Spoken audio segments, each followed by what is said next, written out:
I was born in Pittsburgh and I grew up like an hour east of it, a few miles from where Flight 93 crashed. So for me, 9/11 always meant something different. Whenever they tell you to remember the ill-fated 11th of September, they never want you to focus on the fact that everyone came together.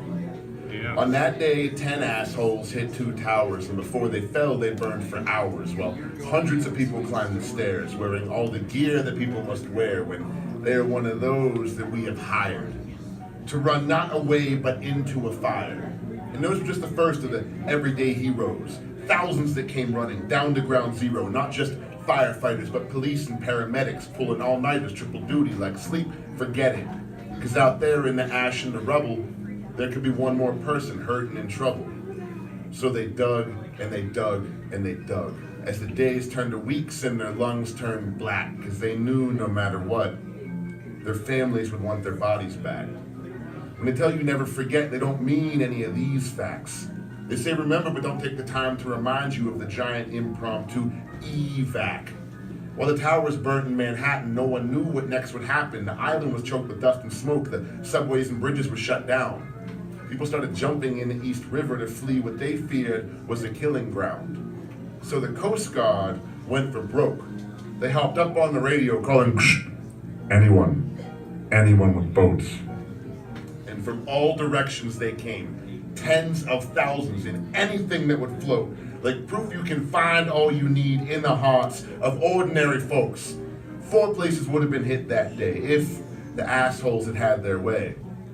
The only reason it was 3 and not more was the people on plane number 4. Some of them kept their cell phones on and they heard about the planes hitting the Twin Towers and the Pentagon, and they were shocked and they stopped dead. And they were scared, but they said, well, if today is my last day, then I'm not going out that way. You still doubt the truth? You need more proof that people will sacrifice for the many. Mark Sasseville and Heather Penny, sent to get that 4th plane on jet so fast they didn't have missiles yet.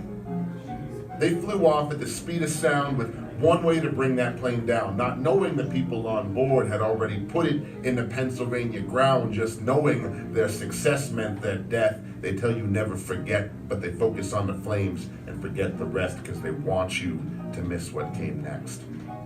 That's why they call it the aftermath. They want your eyes to slide right past human compassion on a scale so vast it seems more than our minds can grasp. The chain of hearts and hands and brains, from the firefighters to the EMTs to the staff in the ER rooms who went knee-deep through a bloodbath, pulling people back from the tombs like this day shall not be your last. They don't want you to remember that. They want you focused on the same handful of frames. The last few seconds of flight of only 3 of those planes. The towers in their halo of flames. And the numbers of Americans slain. Because they want your anger and your rage and your pain. They want you ready to be trained. To drop bombs out of planes and put 2 in someone's brain.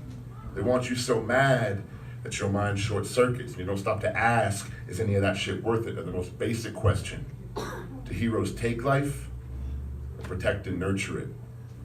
I'm Naughty Mouse, guys. Have a beautiful night.